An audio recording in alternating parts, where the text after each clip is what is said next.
Hello, welcome to my 8th grade project, Art of the Chocolatier. I chose this project because I love chocolate and I wanted to learn more about it. My main mentor for this project was Lizzie, head chocolatier at the Cacao Chocolate House. She taught me how to make truffles. This is how I made a goat cheese and sage truffle. First, I made the ganache, the creamy center of the truffle. I infused cream with sage and heated it up. Then I strained it.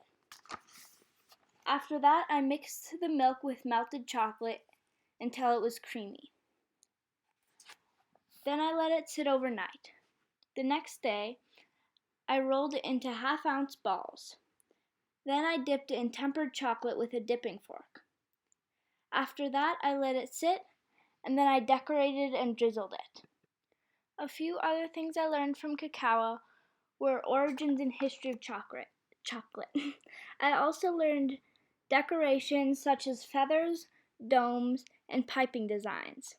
I really liked using the commercial machines, and it was really fun to do work there. I also took a class from the owners of Cacao.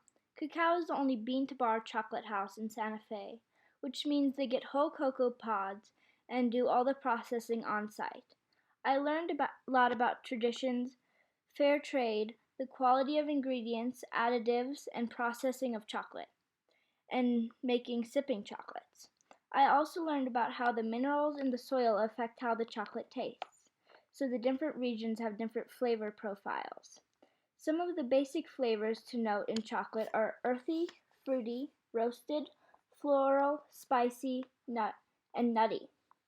You could try finding these flavors at home in your chocolate.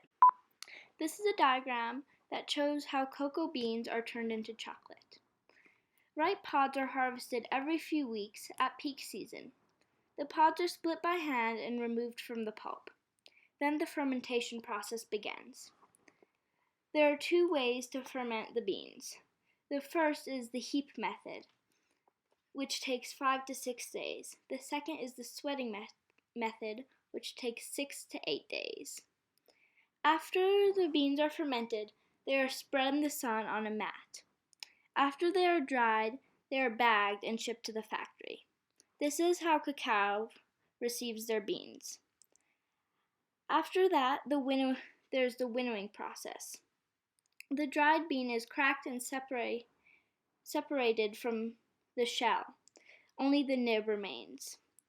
Next, it is roasted at 221 to 273 degrees Fahrenheit. The time depends on how the bean is going to be used. Next, the roasted nibs are ground into stone mills until they turn into a liquid called mass, which is 53% cocoa butter.